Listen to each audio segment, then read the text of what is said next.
allons développer s'intitule Je lève mes yeux vers l'Éternel. Je lève mes yeux vers l'Éternel. J'aimerais nous proposer deux portions de la Bible. Je vais voir si je vais donner la troisième, mais deux portions de la Bible que j'aimerais nous proposer ce soir. Nous sommes dans le livre de la Genèse, donc Genèse chapitre 13. Genèse chapitre 13. Genèse chapitre 13.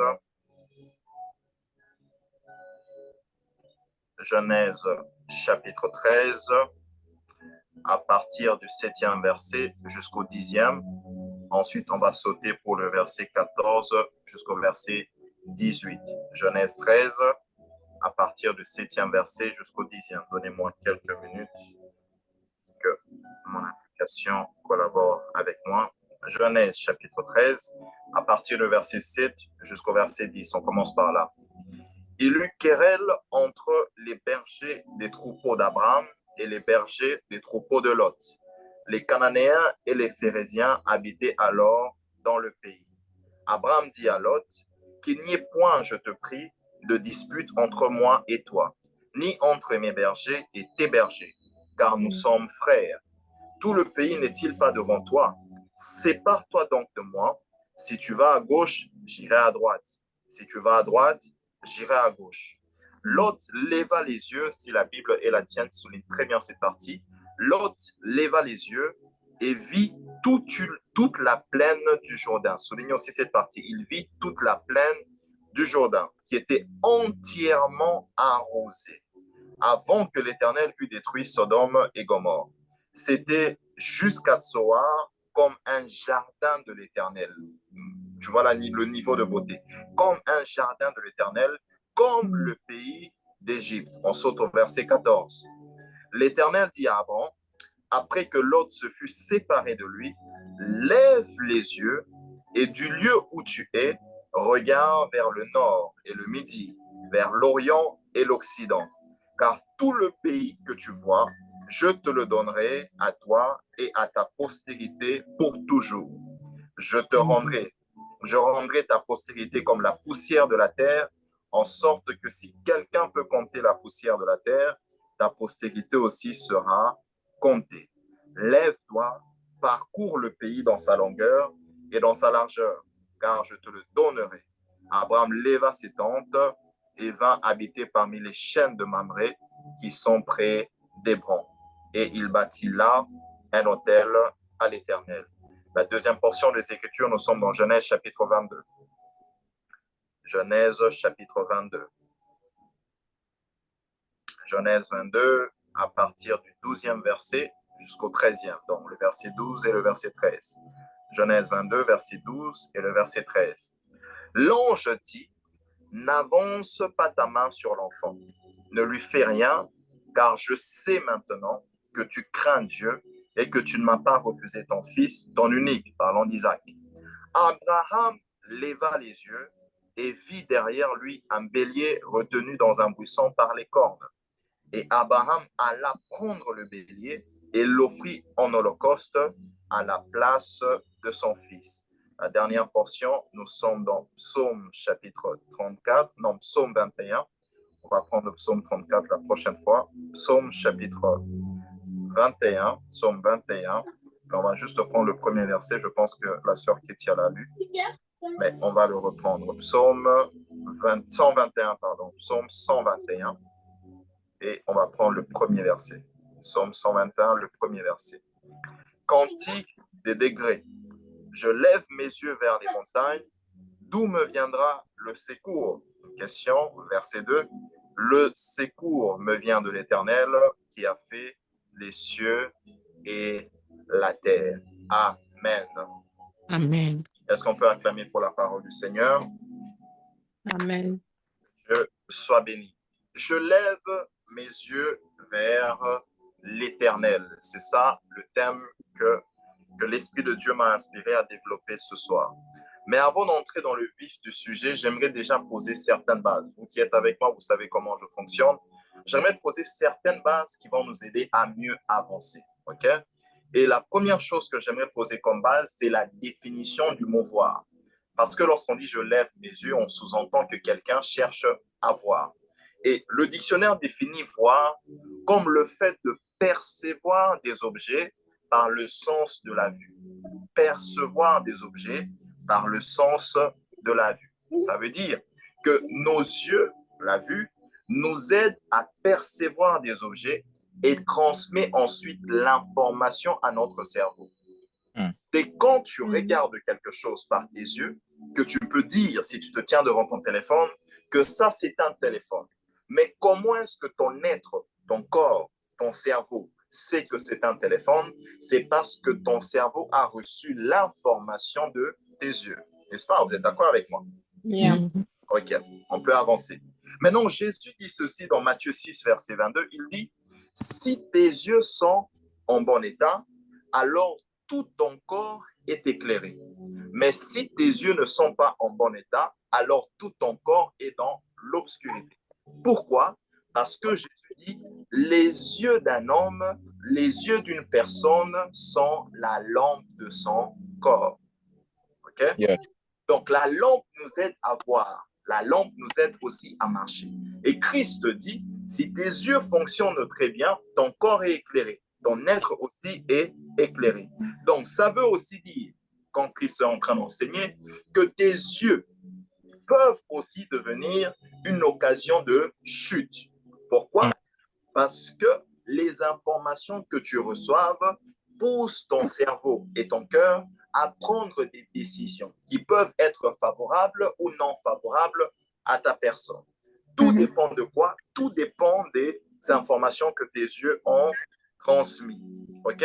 Ce qui veut dire, on dit, que parmi les choses qui communiquent des informations à l'homme, il y a les oreilles, mais il y a aussi les yeux. OK? Yes. Les yeux communiquent des informations à une personne. En suédois, on aime dire du havre du äter, n'est-ce pas? Et moi, j'aimerais dire, tu es le résultat des informations que toi-même tu enregistres. Tu es le résultat des informations que toi-même tu enregistres, que ce soit par tes yeux ou encore par tes oreilles. On va se focaliser sur les yeux. Donc, dépendamment des informations que tu es en train d'enregistrer, eh ben, le résultat de tes décisions seront basés sur les informations. Ça veut maintenant dire, Oscarine, que celui qui arrive à discipliner ses yeux et ses oreilles a remporté à 50% la bataille contre la chair. Yes. Pourquoi? Parce que la chair se nourrit des informations que tu lui donnes. C'est pourquoi Paul dit, marchez selon l'esprit et vous n'accomplirez pas les œuvres de la chair. Donc, si je nourris ma chair avec des informations, je la donne la force de prendre des décisions qui influencent mon être. Donc, si j'arrive à discipliner ce que je vois, j'arrive à discipliner ce que j'entends, j'arrive à remporter déjà une grande partie de ma bataille face à la chair. Yes. Tout ça sur base des yeux. Parce que c'est une porte que tu ouvres et ça transmet maintenant des informations. C'est pourquoi j'aimerais dire ceci. Montre-moi ce que tu vois et je te dirai où tu es en train d'aller. Montre-moi ce que tu es en train de regarder et je te dirai où tu vas finir. Parce que si les yeux donnent des informations, les yeux peuvent aussi me donner à moi des informations qui peuvent me dire que Randy regarde trop ça. À cause du fait qu'il regarde trop ça, voici le chemin qu'il va prendre. Est-ce que vous savez que les personnes qui deviennent des terroristes, quand on commence à reformater leur cerveau, est-ce que vous savez qu'on leur fait suivre des longues vidéos de propagande où ils voient des gens en train de tuer des personnes innocentes à maintes reprises jusqu'à ce qu'ils soient totalement radicalisés? Mais comment est-ce que la radicalisation a eu lieu? Mais c'était sur base de ce qu'ils étaient en train de voir. D'autres termes, les informations qu'ils étaient en train d'envoyer à leur cerveau et leur cœur. C'est pourquoi j'aimerais dire ceci avant de continuer. Le combat, frère Randy, face à la chair, n'est pas toujours une affaire de force. Mais le combat face à la chair, c'est d'abord une affaire de sagesse. Tu peux dire je suis fort, Mais si tu continues à regarder des femmes qui sont à moitié nues, tu t'exposes à la pornographie, tu es en train de te conditionner et de te formater à faire les choses que tu regardes. C'est pourquoi la Bible dit, quand il s'agit de l'impudicité, fuyez. Pas parce que tu n'es pas fort, mais parce que tu es sage. C'est que je vois influence mes décisions. Tu ne peux pas dire je suis fort. Le fort, c'est celui qui fuit parce que la force marche avec la sagesse. Yes. Je parle à quelqu'un. Amen. C'est pourquoi avant de continuer, je prie pour quelqu'un. Je prie que tu puisses acquérir de la sagesse afin de pouvoir sélectionner et filtrer les informations que tu es en train de transmettre à ton être par tes yeux. Amen. Amen. Je pensais que je parlais à quelqu'un. Amen. Maintenant, je vais continuer. Les informations maintenant que nous recevons par nos yeux nous aident aussi à faire quelque chose. Ça nous aide aussi à prendre des décisions par rapport à notre marche. Si je suis en train de marcher, la sœur Chypre est en train de marcher et elle voit qu'il y a un trou sur la route ou devant elle, elle va esquiver ou marcher à côté pour ne pas tomber dans le trou. Pourquoi? Parce que ses yeux l'ont transmis l'information. Maintenant, c'est à elle de prendre la décision si elle veut continuer sur ce chemin ou pas. Mais grâce à l'information qu'elle a reçue des yeux, elle peut ajuster sa marche. N'est-ce pas? Maintenant, écoutez ce que Jésus maintenant va dire. Jésus maintenant dit ceci. C'est là où on commence maintenant la prédication. Jésus dit ceci, rendit. Mes brebis entendent ma voix et elles me suivent. J'ai un problème avec cette phrase. J'ai un problème. La science et l'anatomie nous expliquent que pour suivre, ça dépend des informations que tu reçois par tes yeux. J'aurais compris si Jésus avait dit « Mes brebis me voient et elles me suivent ». Il dit « Mes brebis m'entendent et elles me suivent ». J'ai un problème. Donc, c'est comme si on dit les brebis en question, au contraire, les brebis voient. Les brebis voient très bien. Mais Jésus dit, pour me suivre, il ne faut pas me voir d'abord, mais il faut entendre ensuite me suivre. Me suivre, yes. Je suis en train de parler à quelqu'un. Come on, yes. En fonction de la brebis. Quand il s'agit de la brebis, pardon, c'est que je voulais dire, quand il s'agit des brebis du Seigneur, Cynthia, les brebis du Seigneur ne marchent pas en fonction de ce qu'elles voient, mais elles marchent d'abord en fonction de ce qu'elles entendent. Amen. Et ce qu'elles entendent leur pousse maintenant à marcher selon les informations qu'elles ont entendues. Yes. Pourquoi? Parce que, Randy, quand le berger dit « suivez-moi » et que moi j'entends, je le suis, j'ai certes des yeux, mais je n'ai pas les yeux du berger. Yes. Qu'est-ce que je suis en train de dire? C'est que le berger dit, c'est en fonction de ce qu'il voit. Mais moi, en tant que brebis Chypra, je ne peux pas voir ce que le berger voit. Je peux voir ce que mes yeux me permettent de voir, mais je ne peux pas voir au-delà de ce que mes yeux me permettent de voir. Mais quand le bon berger dit « suis-moi », c'est qu'il a vu quelque chose que je n'ai pas forcément vu moi-même.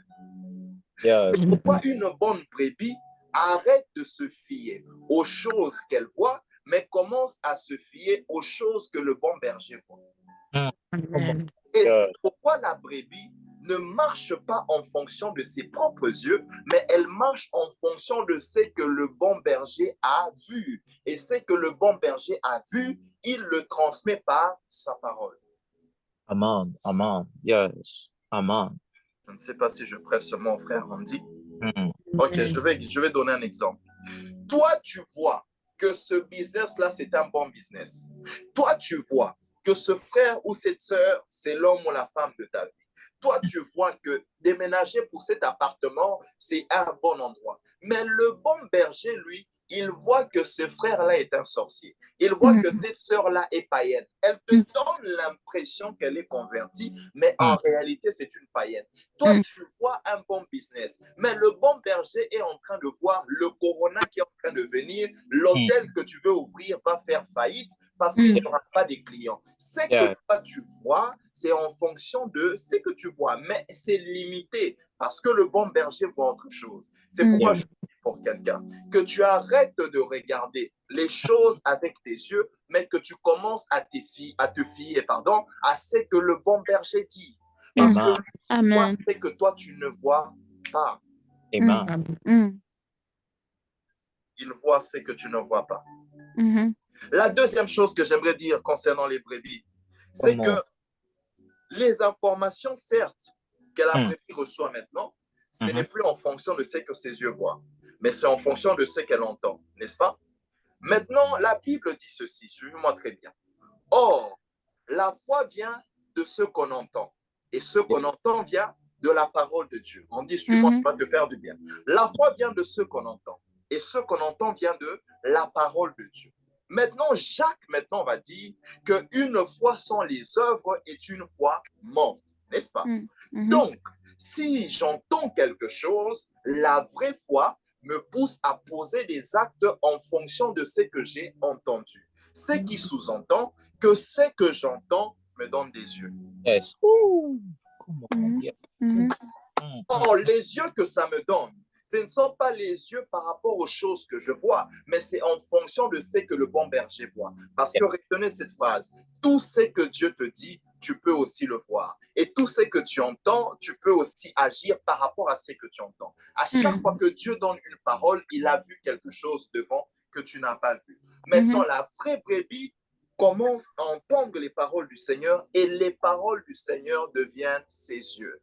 C'est pourquoi le psalmiste dit, ta parole est quoi? Une lampe à mes pieds. Jésus dit que les yeux sont une lampe. Pourquoi je lis les deux? Parce que ce que j'entends devient mes yeux. Yes. Amen. Maintenant, tu comprends pourquoi c'est une folie. Que Dieu te dit ne pose pas tel acte, mais tu vas le faire quand même.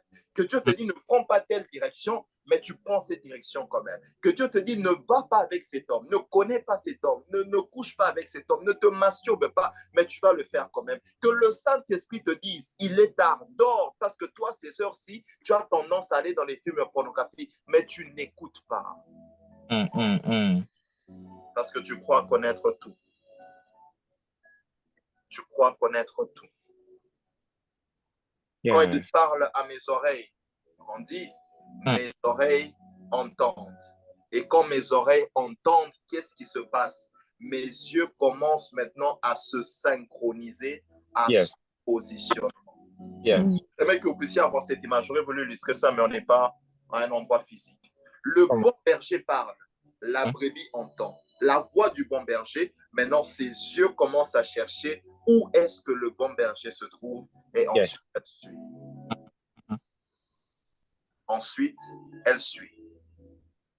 Elle entend, elle le cherche et elle le suit. Est-ce que je suis en train de dire à quelqu'un, eh bien, si tu es une brebis du Seigneur, il faut que tu commences à lever tes yeux et à fixer tes yeux sur lui. Comment tu peux fixer tes yeux sur lui? C'est lorsque tu entends sa voix au préalable et ensuite tu commences à le chercher. Amen.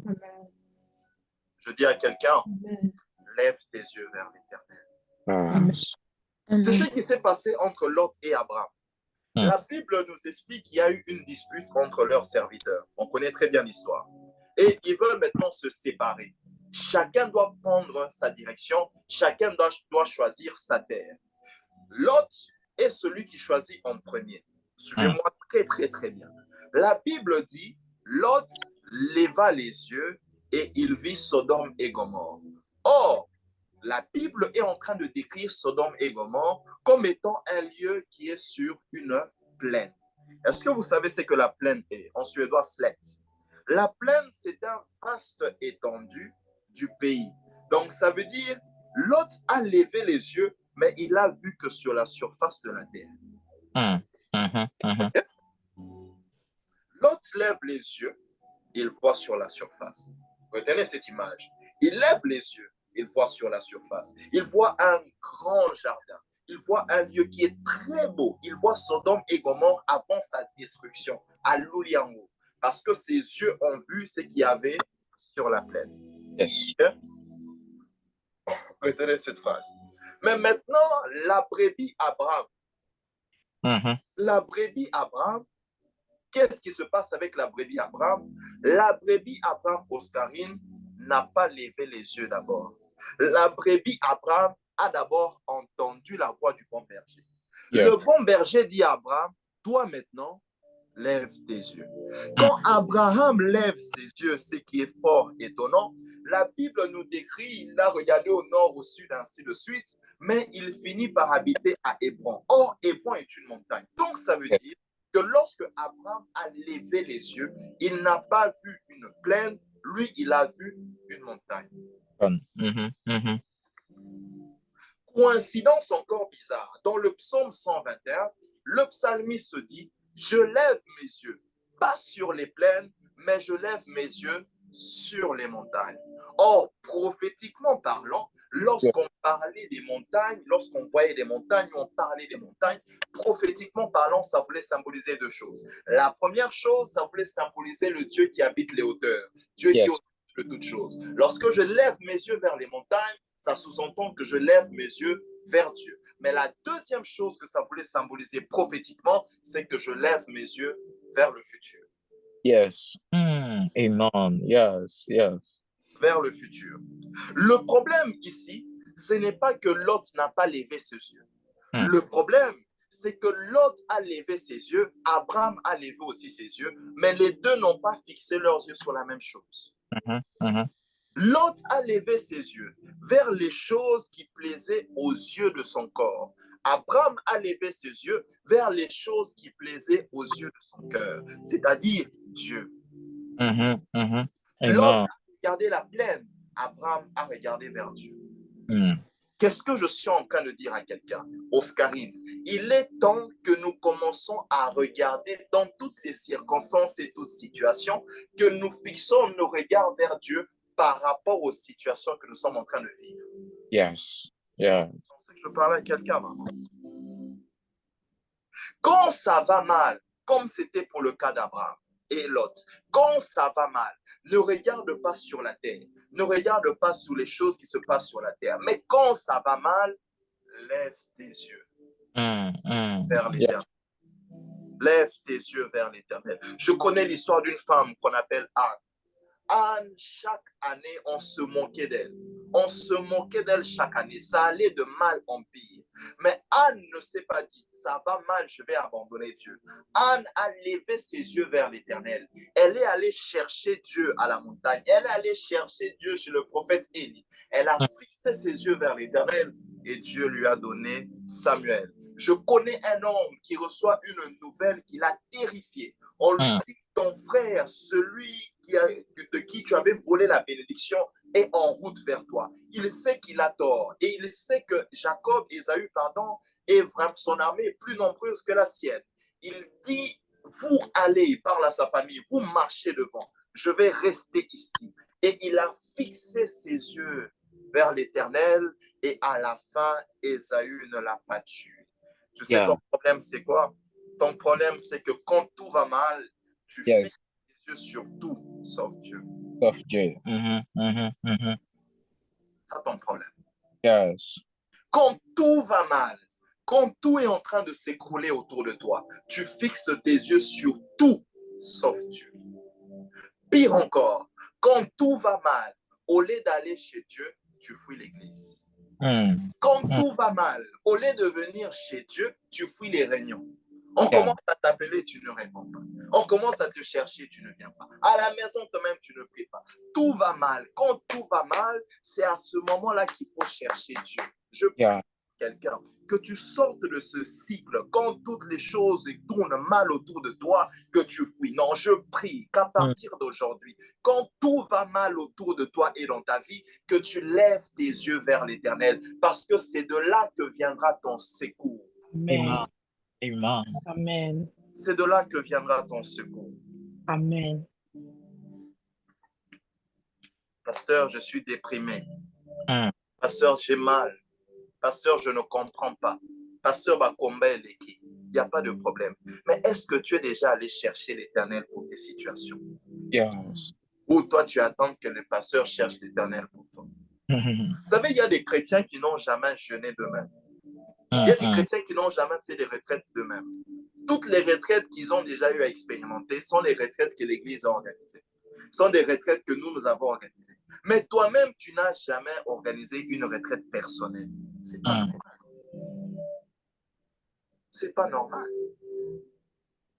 Je répète encore, quand tout va mal, lève les yeux vers l'Éternel. Voici 2 conséquences. Ensuite, on va prier. Parce que je voulais simplement introduire. On va encore aller en profondeur prochainement. Voici 2 conséquences. La première, quand je lève mes yeux vers l'Éternel, la première chose qui arrive, Randy, je commence à voir ce que Dieu voit. Yes. Je reprends cette phrase. Chrétien, suis-moi très bien. Quand je lève mes yeux vers l'Éternel, je commence à voir ce que l'Éternel voit. Je ne vois plus ce que moi je voyais, mais je vois ce que Dieu voit et je vois comme Dieu voit la situation. David est à une période, la sœur Tracy en a parlé durant l'étude biblique, le roi Goliath, vient lancer un défi à l'armée d'Israël. Si vous lisez bien ce livre-là, vous allez vous rendre compte qu'à chaque fois que Goliath venait, l'armée d'Israël tremblait. Tout le peuple tremblait. Pourquoi? Parce qu'ils recevaient des informations avec leurs yeux.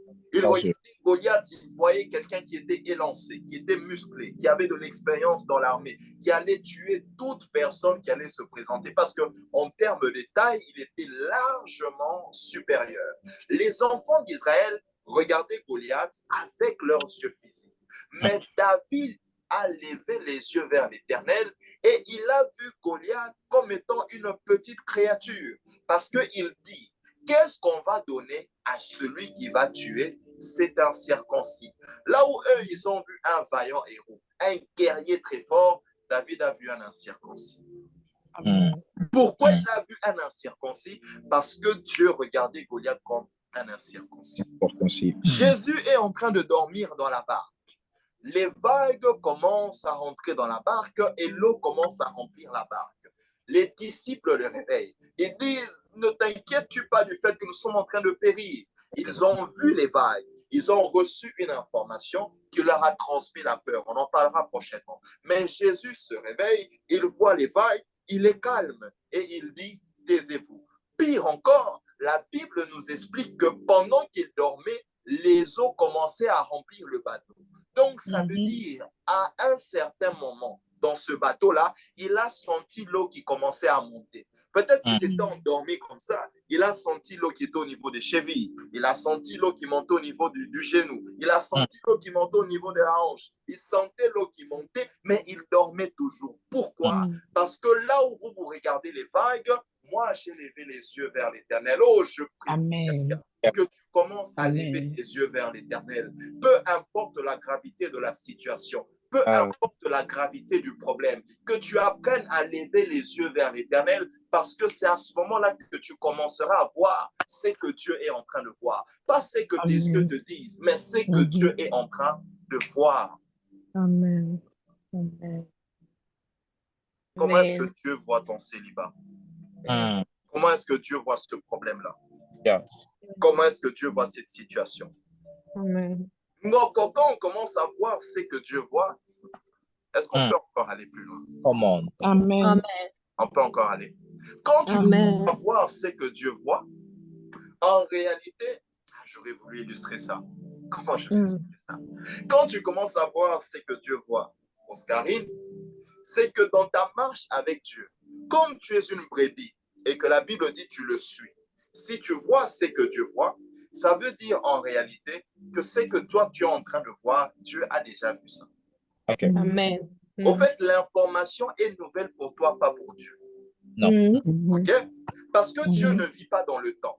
Ce qui veut dire que Dieu connaît le présent dans le passé dans le futur. OK? Donc, Dieu est au centre. Donc, la distance qu'il y a entre le futur et Dieu, c'est la même distance qu'il y a entre le passé et Dieu. Donc, quand maintenant, toi, tu commences à voir ce que Dieu voit, c'est qu'en réalité, tu es en train de voir le passé de Dieu. Et quand tu vois le passé de Dieu devient ton futur. Amen. Yes. Amen. Je parle à quelqu'un. Yes. Amen. Le passé de Dieu devient ton futur.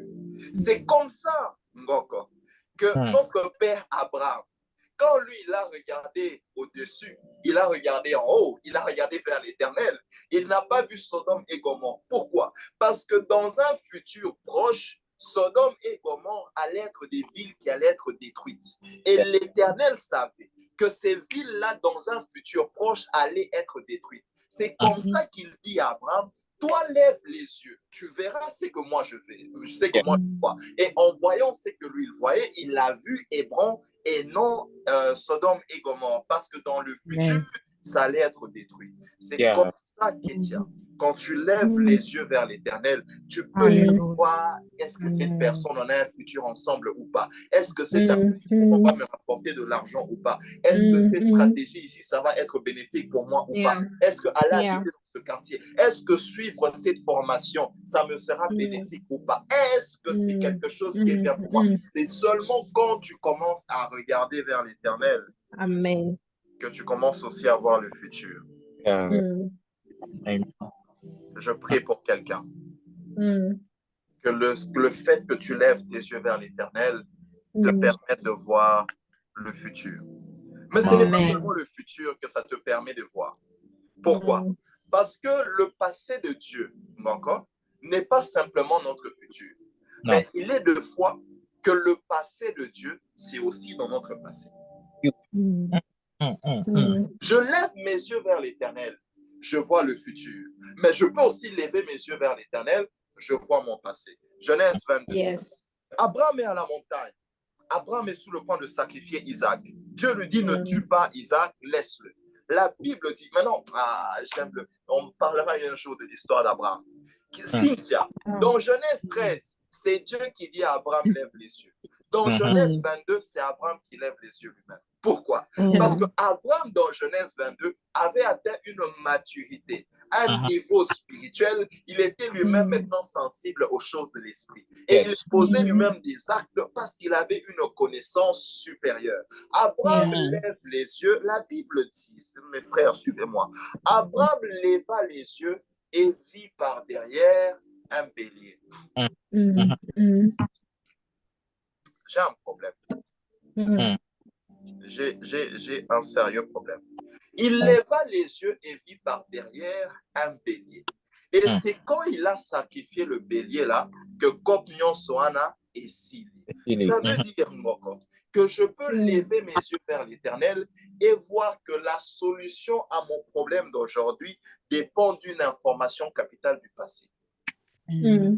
Yes, come on. Tu me décourages. Donc, je lève mes yeux vers l'Éternel. Et Dieu me dit, tu vois ce problème-là, c'est quand tu avais posé tel acte en 2015. C'est alors que cet acte-là que tu as posé t'a emmené jusqu'ici. Mais si tu rectifies cette chose-là, la conséquence sera maintenant la solution. Abraham a levé les yeux, mais il a vu derrière lui sa solution. Or, la solution sur le plan prophétique, c'était Christ qui était déjà immolé avant la fondation du monde. Mais aussi sur le plan dans la situation actuelle et dans son présent, c'est que Oscarine, je peux lever mes yeux et Dieu me montre quelque chose qu'un ancêtre a fait bien avant moi et il me dit, c'est cet autel-là qui te limite. Prie contre ça et tu sortiras de là. Amen. Amen.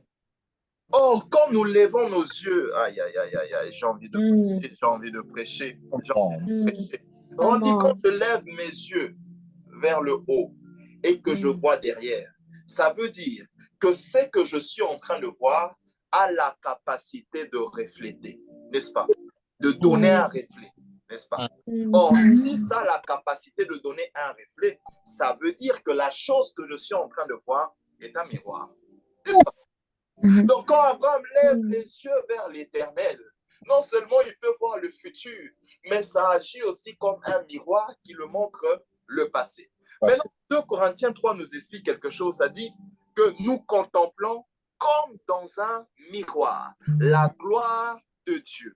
Mais j'aime la version anglaise. Soyez calme, je ne suis pas encore arrivé. La version anglaise dit ceci.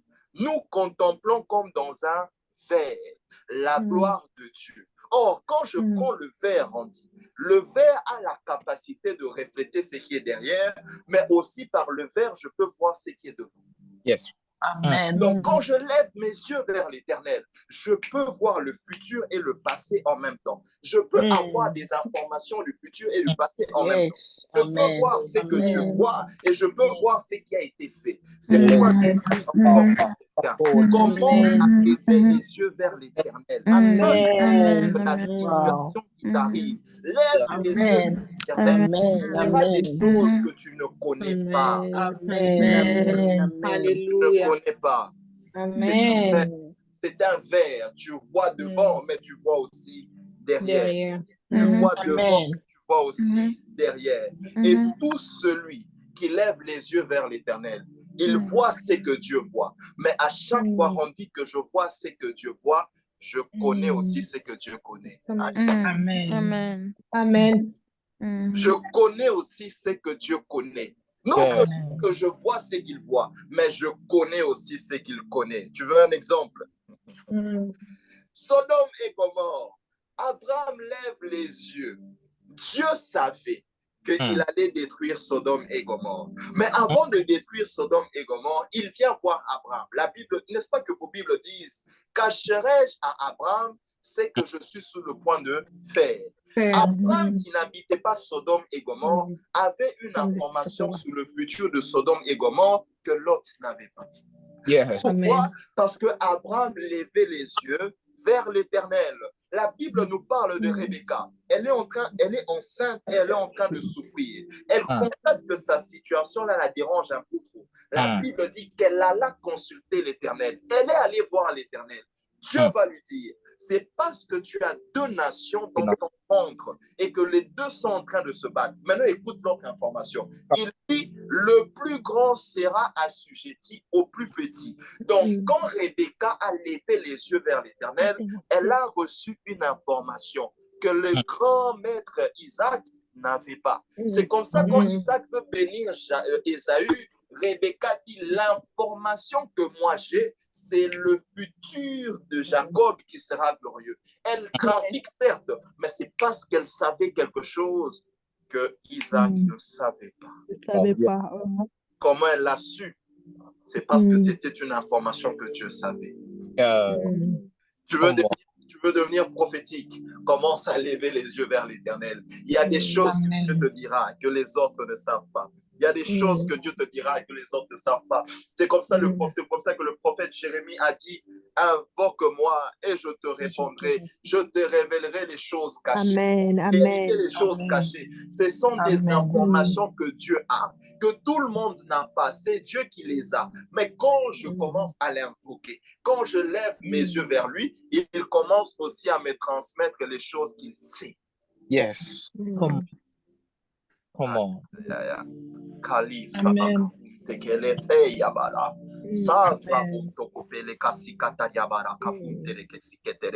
tu sauras que je sais ce que je sais par rapport aux situations. C'est caché aux hommes, mais ce n'est pas caché pour moi. Ce n'est pas caché pour moi. Ce n'est pas une affaire, une information qui est cachée pour moi. C'est un secret pour tout le monde, mais ce n'est pas pour moi. Parce que moi, je lève mes yeux vers l'Éternel. Vers l'Éternel. La Bible dit, ceux qui lèvent les yeux vers l'Éternel sont rayonnants de joie. Pourquoi ils sont rayonnants de joie? Parce qu'ils ont une information que les autres ne savent pas. Les disciples disent à Jésus, Lazare est endormi, laissons-le dormir. On vient lui dire, Lazare est mort. Il est mort, c'est déjà fini. Mais il a souri parce qu'il avait une information que les autres n'avaient pas. Il savait qu'avant même que Lazare meure, le Père lui avait dit que je vais encore te glorifier par la mort de Lazare. Attends qu'il meure, ensuite part. Des fois, on dit, il faut attendre, il faut d'abord lever les yeux vers l'Éternel, voir et entendre ce que Dieu sait, ensuite agir. N'agis pas jours quand on te présente des cas. Des fois, quand on te présente des cas compliqués, dis-leur, revenez dans 3 jours. Je vais aller chercher. Je vous reviendrai. J'aurai une information et c'est sur base de cette information-là que je vais agir. Lazare est mort, mais je suis rayonnant de joie parce que je sais ce que je sais. Je sais ce que je sais. Je sais ce que je sais. Je suis en train de penser à Kétia. Quand on t'a donné le 3e refus, tu savais ce que tu savais. Ils ont dit non à l'immigration, mais tu savais ce que tu savais parce que Dieu te l'avait dit avant même le 3e refus. Tu savais ce que tu savais. Je sais ce que je sais. Le serviteur d'Élisée, encore. Il vient réveiller son père. Papa, il y a une situation compliquée à l'extérieur. Il dit, qu'est-ce qu'il y a? Il dit, viens et vois. Le père regarde, il voit l'armée. Et le serviteur dit, on est environné de partout. Qu'est-ce qu'on fait? Le père rit, Élisée rit et dit, non, sois calme, mon petit, sois calme.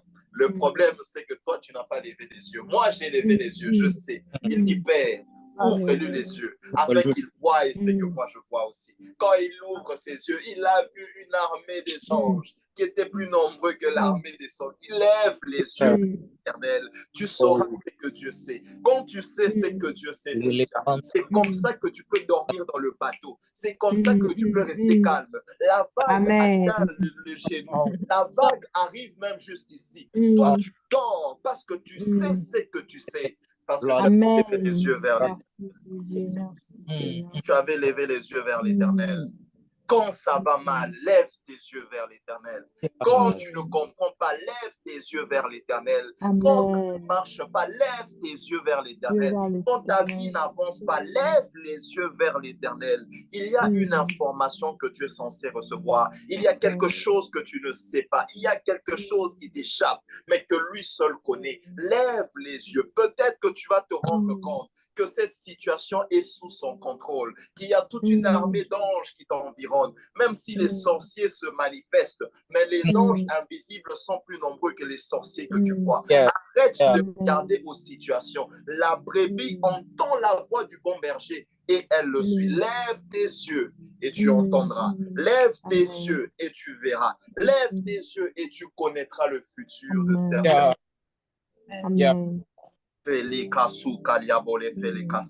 Est-ce que tu peux commencer à prier? Kali Frabasa. Merci Seigneur Jésus,